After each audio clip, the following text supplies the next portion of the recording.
नमस्कार दोस्तों, हमारे इस यूट्यूब चैनल में आप सभी का स्वागत है। आज हम लेकर आए हैं मध्य प्रदेश पुलिस कांस्टेबल 2025 की जो भर्ती हो रही है वो पेपर चल रहा है। आज 3 नवंबर के फर्स्ट शिफ्ट के जो क्वेश्चन पूछे गए हैं वो क्वेश्चन हम लेकर आए हैं। कुछ हमारे अपने दोस्तों के माध्यम से हमने क्वेश्चन पता किया है, उन्होंने कॉल के माध्यम से हमें बताया है और कुछ विद्यार्थियों के माध्यम से पता चला है। ठीक है, तो देखिए थंबनेल देख के आप सभी को पता चल ही गया होगा कि भारत के वर्तमान अटॉर्नी जनरल कौन थे। तो आर वेंकट रमन है। और कर्मा नृत्य कौन सी जनजाति करती है, तो इसका सही आंसर हो जाएगा बैगा जनजाति। ठीक है, तो चलिए हम मैथ का बताएंगे, जीके का बताएंगे, रीजनिंग का बताएंगे कि क्वेश्चन कहाँ कहाँ से और किस टॉपिक से ज़्यादा क्वेश्चन आते हैं। ठीक है, तो ये वीडियो अगर अच्छा लगे तो आप लोग सभी के पास शेयर करिए ताकि आगामी जो पेपर है, जिन विद्यार्थियों का आगामी पेपर है वो उनको हेल्पफुल हो सके कि किस टॉपिक से कितने क्वेश्चन आते हैं और कौन सा टॉपिक पढ़ के जाना है। ठीक है, तो ज़्यादा देर न करते हुए चलिए पहले क्वेश्चन की ओर ले चलते हैं। तो देखिए पहला क्वेश्चन है, भारत के 16वें अटॉर्नी जनरल कौन थे, तो इसका सही आंसर हो जाएगा आर वेंकट रमन है। अब आर वेंकट रमन है तो इनके बारे में हम थोड़ा जानकारी ले लेते हैं। भारत के 16वें अटॉर्नी जनरल वेंकट रमणी हैं, जिन्होंने 1 अक्टूबर 2022 को यह पद संभाला था। यानी कि इन लोग कब ज्वाइन किया था, यह पद प्रभार पर कब आए थे, तो 1 नवंबर 2022 को आए थे। ठीक है, यह एक भारतीय संवैधानिक वकील थे और सर्वोच्च न्यायालय के वरिष्ठ वकील थे। इससे पहले जो थे अटॉर्नी जनरल कौन थे, तो क्या हो जाएगा के बेड़ू गोपालन थे। ठीक है, कौन थे, के बेड़ू गोपालन थे। अगला क्वेश्चन है, मैकाल पर्वत श्रृंखला जो है, मैकाल मैकाल पर्वत किस पर्वत श्रृंखला का हिस्सा है, तो इसका सही आंसर हो जाएगा क्या, सतपुड़ा पर्वत का। अब देखिए इसके बारे में जानकारी लेते हैं। मैकाल पर्वत सतपुड़ा पर्वत श्रृंखला का हिस्सा है। ठीक है, सतपुड़ा पर्वत श्रृंखला का हिस्सा है।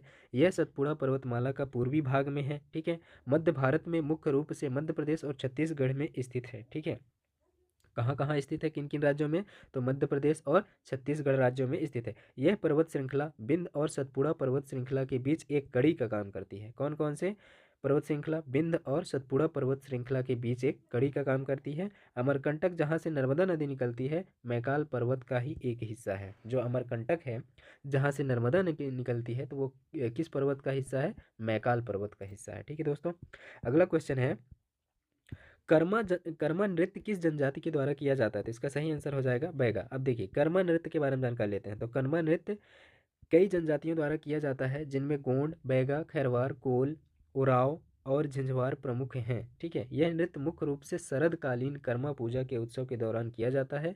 यह फसल की खुशी और समृद्धि का प्रतीक है। ये जो कर्मा है ये कब किया जाता है, जब फसल कट के आज ले आते हैं अपने घर में और फसल ज़्यादा हो जाता है तो क्या करते हैं, ये कर्मा नृत्य करते हैं। मुख्य रूप से यह नृत्य छत्तीसगढ़, झारखंड, मध्य प्रदेश, उड़ीसा, बिहार जैसे राज्यों में लोकप्रिय है। गोंड जनजाति में कर्मा एक प्रमुख लोक नृत्य है, इसे गोंड कर्मा भी कहा जाता है। ठीक है, कर्मा को और किस नाम से जानते हैं, तो क्या बताएंगे, गोंड कर्मा भी किया जाता है। ठीक है, अगला क्वेश्चन है, अंतर्राज्यीय परिषद का वर्णन किस अनुच्छेद में मिलता है, तो आर्टिकल 263 में। यानी कि किस अनुच्छेद में मिलता है, तो 263 अनुच्छेद में। ठीक है, अंतर्राज्यीय परिषद का वर्णन भारतीय संविधान के अनुच्छेद 263 में किया गया है।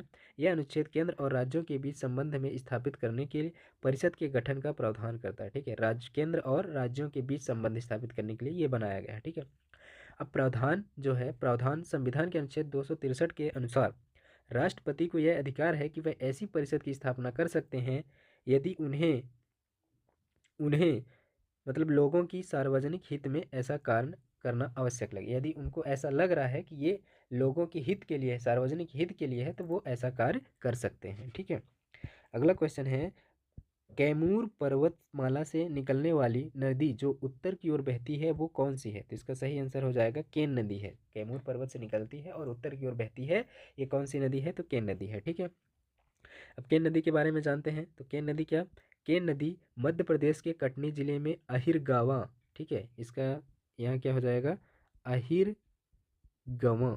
ठीक है, अहिर गंवा गांव के पास कैमूर पर्वतमाला से निकलती है। यह यमुना नदी की एक प्रमुख सहायक है और मध्य प्रदेश उत्तर प्रदेश से होकर गुजरती है। मध्य प्रदेश में भी गुजरती है और उत्तर प्रदेश में। किस नदी की सहायक है केन नदी, तो यमुना नदी की सहायक है। ठीक है, अब देखिए उद्गम कहाँ से निकलती है, तो अहिरगमा गांव, कैमूर पर्वत से, पर्वत पूछ ले तो क्या बताएंगे, कैमूर पर्वतमाला। ठीक है, कौन सा जिला, तो मध्य प्रदेश। राज्य पूछ ले तो क्या, मध्य प्रदेश। कटनी जिला, जिला से अगर पर्वतमाला पूछ ले तो कैमूर पर्वतमाला, गांव पूछे तो अहिर गांव। और राज्य पूछे तो मध्य प्रदेश, ठीक है। और सहायक नदी किसकी है, तो यमुना नदी की सहायक नदी है। अब ये बहती कहाँ है, यह नदी मध्य प्रदेश से निकलकर उत्तर प्रदेश में बांदा जिले के चिल्ला गांव के पास यमुना नदी में मिलती है, ठीक है। क्वेश्चन ये भी बन सकता है कि ये जो केन नदी है वो यमुना नदी में कहाँ पे मिलती है, तो क्या बताएंगे, उत्तर प्रदेश में बांदा जिले के चिल्ला गांव में। कौन से गांव में, चिल्ला गांव में मिलती है, ठीक है। अगला क्वेश्चन है, ताप का एस आई मात्रक, ताप का एस आई मात्रक क्या होता है, तो इसका सही आंसर होगा केल्विन। ताप का एस आई मात्रक क्या होता है, केल्विन होता है, ठीक है। तापमान का एस आई मात्रक केल्विन है। यह अंतरराष्ट्रीय मात्रक प्रणाली है जो 7 इकाइयों में से एक है। इसका उपयोग वैज्ञानिक उद्देश्यों के लिए मुख्य रूप से किया जाता है। जो ताप का है ना, ताप का एसआई मात्रक है केल्विन, वो किसके लिए प्रयोग किया जाता है, वैज्ञानिक उद्देश्यों के लिए किया जाता है, ठीक है। अगला क्वेश्चन है, लोहे पर लगने वाला जंग का रासायनिक सूत्र क्या होता है, Fe2O3। कौन सा सूत्र होता है, Fe2O3, ठीक है, और XH2O, ठीक है, ये इसका सूत्र होता है, रासायनिक सूत्र, ठीक है। लोहे पर जंग लगने वाला रासायनिक सूत्र। इसको ऐसे किस नाम से बोलते हैं, तो क्या बोलेंगे, हाइड्रेटेड फेरिक ऑक्साइड। क्या बोलते हैं, हाइड्रेटेड फेरिक ऑक्साइड। यह तब बनता है जब लोहा नमी और ऑक्सीजन के संपर्क में आता है, यानी कि लोहा में क्या हो, थोड़ा सा नमी हो और ऑक्सीजन वहां मिले तो ये जंग लग जाता है, ठीक है। अगला क्वेश्चन है, अगर आंख की रेटिना को निकाल कर बाहर रख दिया जाए तो क्या प्रभाव पड़ेगा, ठीक है। तो देखिए क्या प्रभाव पड़ेगा, प्रकाश संवेदी परत नष्ट हो जाएगी। अब इसके बारे में जान लेते हैं। रेटिना को हटाने से आंख की प्रकाश संवेदी परत नष्ट हो जाती है और दृष्टि नेत्र शरीर क्रिया विज्ञान और दीर्घकालिक नेत्र स्वास्थ्य पर तत्काल गंभीर परिणाम होंगे। प्रभावित आंख में दृष्टि की पूर्ण हानि रेटिना के प्रकाश ग्राही के बिना प्रकाश का तांत्रिक संकेत में रूपांतरण नहीं होता, इसलिए मस्तिष्क को उसे आंख से कोई दृश्य इनपुट प्राप्त नहीं होता है, ठीक है। अब देखिए अगला क्वेश्चन है, बुंदेलखंड की जो है बुंदेलखंड पठार की ढलान कितनी है, समुद्र तल से मतलब ढलान कितनी है, तो इसका सही आंसर हो जाएगा 300 से 600 मीटर, ठीक है। बुंदेलखंड पठार की ढलान, ठीक है, पर्वत से यमुना नदी की ओर बहती है जो उत्तर दिशा में है। इस इस पत्थर की औसत, ठीक है, यहाँ पर क्या होगा, पठार होगा, ठीक है। उस पठार की औसत ऊंचाई समुद्र तल से 300 से 600 मीटर है, ठीक है। अगला क्वेश्चन है, कौन सी ऐसी नदी है जो उत्तर प्रदेश और बिहार में बहती है, रेत खनन के लिए सरकारी मान्यता प्राप्त है, ठीक है। ऐसी कौन सी नदी है जो उत्तर प्रदेश और बिहार में बहती है और रेत खनन के लिए सरकारी मान्यता है, तो क्या हो जाएगा, गंगा हो जाएगा। उदाहरण में उसमें ऑप्शन में गंगा दिया था इसलिए गंगा है, अगर सोन दिया होता तो मेन सोन होता। देखिए अब उसके बारे में जान लेते हैं। उत्तर प्रदेश और बिहार में बहने वाली नदी सोन नदी है जो अपने रेत खनन के लिए भी जानी जाती है। यह गंगा नदी की एक महत्वपूर्ण सहायक नदी है और इसका उद्गम मध्य प्रदेश के अमरकंटक क्षेत्र से होता है, ठीक है। प्रवाह कहाँ कहाँ होता है, सोन नदी मध्य प्रदेश छत्तीसगढ़ उत्तर प्रदेश बिहार राज्यों से होकर गंगा में मिल जाती है। तो यह कहाँ पे मिलती है, गंगा में, बिहार के पटना जिले में गंगा में मिलती है, ठीक है। अगला क्वेश्चन है, एलोरा मंदिरों का निर्माण किसने करवाया, तो एलोरा मंदिरों का निर्माण किसने करवाया था, कृष्ण प्रथम फर्स्ट ने करवाया था। एलोरा के मंदिरों का निर्माण मुख्य रूप से राष्ट्रकूट वंश के शासकों ने करवाया था। सबसे प्रसिद्ध और विशाल कैलाश मंदिर का निर्माण भी राष्ट्रकूट राजा कृष्ण प्रथम ने 8वीं शताब्दी में करवाया था। किस शताब्दी में करवाया था, 8वीं शताब्दी में। एलोरा की गुफाओं में हिंदू बौद्ध जैन धर्म से संबंधित मंदिर हैं और इसका निर्माण 6वीं से 10वीं शताब्दी के बीच हुआ था। कौन करवाया था, राष्ट्रकूट वंश के शासक यानी कृष्ण प्रथम ने, ठीक है। अगला क्वेश्चन है, मध्य प्रदेश भीमराव अंबेडकर छात्रवृत्ति योजना में दूसरे स्थान पर आने वाले को कितनी राशि दी जाती है, 15,000 दी जाती है। तो पहले में राशि देखिए, अब इसके बारे में जान लेते हैं। मध्य प्रदेश भीमराव अंबेडकर छात्रवृत्ति योजना के तहत 10वीं और 12वीं कक्षा के मेधावी छात्रों को, यानी कि जिनका 75% से ऊपर होता है उनको मेधावी छात्र बोला जाता है, ठीक है। तो उनकी शैक्षणिक उपलब्धियों के आधार पर अलग अलग राशि दी जाती है। 10वीं कक्षा में प्रदेश में प्रथम स्थान प्राप्त जो करता है उसको मिलता है 20,000 रुपये और जो द्वितीय स्थान प्राप्त करता है उसे मिलता है 15,000 रुपये, 10वीं की बात है, ठीक है। और तृतीय स्थान में जो प्राप्त करता है उसको क्या मिलता है, 10,000, ठीक है। चलिए अगला क्वेश्चन है, अगला क्वेश्चन अब देखिए मैथ का देख लेते हैं, ठीक है। मैथ का देख लेते हैं कि कहाँ कहाँ से क्वेश्चन आया हुआ था, ठीक है। तो मैथ का देखेंगे। पहला क्वेश्चन, एक पेज में 2 के गुणज आने की प्रायिकता क्या होगी, ठीक है। एक पेज में वो सॉरी एक यहाँ पे वो होगा, यहाँ पर होगा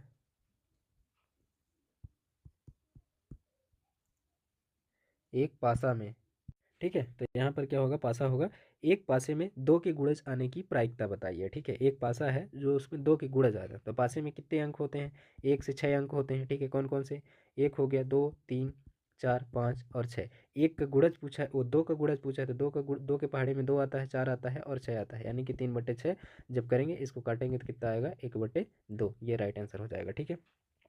अगला क्वेश्चन दिया था 56/7 गुणे में 2/7 को हल करना था, तो इसको काटना चाहिए था। 2 एकम और 7 एकम 7, 7 8 56, ठीक है। अब इसको काटेंगे तो क्या आएगा, 2, ठीक है। कितना आएगा, 8 दूनी 16, 16/7। इसको हल करेंगे तो 7 दूनी 14 बचेगा 2, ये 7, ये हमारा क्या हो जाएगा, राइट आंसर हो जाएगा, ठीक है। अगला क्वेश्चन आया था मानक विचलन से 2 क्वेश्चन पूछे गए हैं, ठीक है। चक्रवृद्धि ब्याज अर्धवार्षिक वाला आया था, कैसा आया था, चक्रवृद्धि ब्याज से क्वेश्चन आया था और कैसे आया था, अर्धवार्षिक वाला आया था, ठीक है। एक क्वेश्चन आया हुआ था। बेलन का वक्र पृष्ठीय क्षेत्रफल पूछ लिया था, इससे 2 क्वेश्चन पूछे थे। बेलन का आयतन पूछ लिया था, एक क्वेश्चन। एज से रिलेटेड, आयु से रिलेटेड कितने क्वेश्चन आए थे, 2 आए थे, ठीक है। टाइम एंड वर्क से 2 क्वेश्चन पूछ लिया गया था। प्रॉफिट एंड लॉस से 1 क्वेश्चन पूछ लिया गया था, ठीक है। और कहाँ से पूछा गया, त्रिभुज सर्वांगसम समरूप से आया था, ठीक है। त्रिभुज का सर्वांगसम से आया था और समरूप से भी आया था। प्रतिशत से 2 क्वेश्चन पूछ लिए गए थे। सिंप्लीफिकेशन से 3 क्वेश्चन पूछ लिया। सिंप्लीफिकेशन पहले से ही पूछ रहा है, ठीक है। तो ध्यान में रखिएगा, सिंप्लीफिकेशन को 3 3 क्वेश्चन पूछ रहा है। अब देखिए रीजनिंग का एनालिसिस देख लेते हैं। तो 7 लोग दक्षिण की दिशा में मुख करके बैठे हैं, दाएं से पांचवा कौन आएगा, 7 लोग हैं, ठीक है। 7 लोग हैं, 1 2 3 4 5 6, ठीक है। कितने लोग हैं, 7 लोग हैं, ठीक है। 1 2 3 4 5 6 7, 7 लोग हैं और दक्षिण की तरफ मुँह करके बैठे हुए हैं।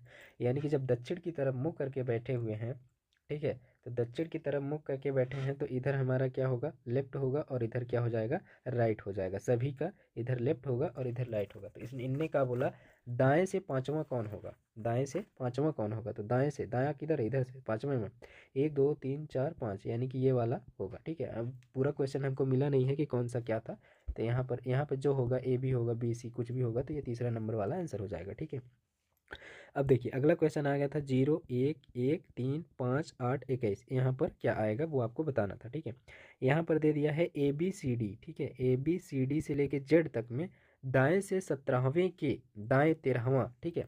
अब हमने एक वीडियो ये ए बी सी डी वाला बनाया है, बहुत ही अच्छा ट्रिक बनाया है, उसका लिंक हम इस वीडियो में डाल देंगे, आप लोग उसको देखिएगा, ठीक है। कमेंट बॉक्स में लिंक डाला हुआ है, आप लोग देखिएगा। बहुत ही सरल तरीके से बोला, दाएं से 17वें के दाएं, ठीक है, 17वें से दाएं, 17वें के दाएं 13वें, राइट राइट बोला है, तो क्या हो जाएगा, ये माइनस हो जाएगा। तो माइनस जब करेंगे तो कितना हो जाएगा, 4 4 राइट आएगा, राइट आएगा तो इसको 27 से माइनस कर देंगे तो कितना आ जाएगा, 23, 23 पे क्या आ जाएगा, डब्लू, डब्लू हमारा क्या हो जाएगा, राइट आंसर हो जाएगा। फिर बोला दाएं से 12वें के बाएं 7वां, दाएं से यानी कि राइट से कितना बोल रहा, 12वां, और बाएं से 7वां, लेफ्ट से क्या बोला, 7वां है। तो जब लेफ्ट राइट देता है तो प्लस हो जाता है, ठीक है। तो क्या हो जाएगा, यहाँ 19 हो जाएगा। अब दाएं से बोला है तो यहाँ राइट हो जाएगा। अब जब राइट आया तो इसको क्या करेंगे, 27 से माइनस करेंगे, जब 27 से इसको माइनस करेंगे तो कितना आ जाएगा, 8 लेफ्ट आ जाएगा, ठीक है। 8 लेफ्ट आएगा तो 8 किसका होता है, एच का होता है, ठीक है। तो एच हमारा राइट आंसर हो जाएगा, ठीक है। फिर बोला एक घड़ी से क्वेश्चन आ गया था, एक घड़ी में 12:33 हो रहे हैं तो दर्पण प्रतिबिंब बताइए, ठीक है। क्या बोला है, दर्पण प्रतिबिंब बताइए, ठीक है। मान लीजिए कि एक घड़ी है, इसमें कि कितने बज रहे हैं, 12:33 हो रहे हैं, 12:33, यानी कि यहाँ आ रहा है, ठीक है। तो इसका दर्पण प्रतिबिंब क्या होगा, इसका उल्टा आपको बताना चाहिए। तो क्या करना है, इसमें 23:60 में इसको घटा देना है, या फिर 11:60 में इसको घटा दीजिए। तो 11:60 में जब इसको घटाएंगे तो 12 को क्या मानना पड़ेगा, जीरो मानना पड़ेगा। 33 इसको घटाएंगे तो क्या आएगा, 11 और 3 7 हो गया, और ये बचा 5, 5 में 3 गया 2, 11 27 सही आंसर हो जाएगा, ठीक है। अब ये देखिए इनमें से कौन अलग है, ये छोटा बड़ा आ गया, बड़ा बराबर बराबर छोटा बड़ा भाग, इनमें से कौन अलग। तो देखिए ये इनइक्वलिटी में है, ठीक है, ये सब इनइक्वलिटी में हल करते हैं, लेकिन भाग डिवाइजर है, ये अलग हो गया, तो इसमें भाग वाला क्या हो जाता, सही आंसर हो जाता, ठीक है। कोडिंग डिकोडिंग से 3 से 4 क्वेश्चन पूछे गए हैं, कितने कोडिंग डिकोडिंग से 3 से 4 क्वेश्चन, रैंकिंग से 1 क्वेश्चन पूछ लिया, पजल 2 आए थे, ठीक है। अगला देखिए, अगला क्वेश्चन है, कहाँ से आया था, मानसिक अभिरुचि से 6 से 7 क्वेश्चन आए थे, मानसिक अभिरुचि से, ठीक है, तो इसको ध्यान में रखिएगा। कोडेड इनइक्वलिटी से 1 क्वेश्चन पूछ लिया है, सीटिंग अरेंजमेंट से 1 क्वेश्चन पूछ लिया है, साइलोजिज्म से 1 क्वेश्चन पूछ लिया है, सेंटेंस अरेंजमेंट से पूछ लिया है 1 क्वेश्चन, ठीक है। अब देखिए, मैथ का वेटेज 20 कम हो गया, रीजनिंग का वेटेज बढ़ गया 40 हो गया, साइंस का 15, बाकी सब क्या था, जीके जीएस था, ठीक है। अब देखिए, दोस्त और स्टूडेंटों का जो माध्यम उन्होंने अपना नंबर बताया, एक का था 78, एक का 72, एक का 81 और एक का 90 था, ये जनरल की थी, ठीक है। जो 90 नंबर मिला है वो जनरल का था दोस्त अपना, ठीक है। उम्मीद है दोस्तों सारी एनालिसिस बहुत अच्छा लगा होगा, अच्छा लगा होगा तो ये सभी स्टूडेंटों को भेजिए ताकि वो सब कुछ ये देखें और अगले जिनका वीडियो पेपर है तो वो अच्छे से तैयारी करके जाएं, ठीक है। धन्यवाद। और ये जो अल्फ़ाबेट है, दाएं से 15 है ना, और दाएं से 16वें के बाद क्या आएगा, इसका वीडियो हमने बहुत अच्छा एकदम एनालिसिस से बनाया हुआ है, उसको आप देख लीजिएगा, बहुत ही सरल तरीके से उसमें समझाया गया है, ठीक है दोस्तों।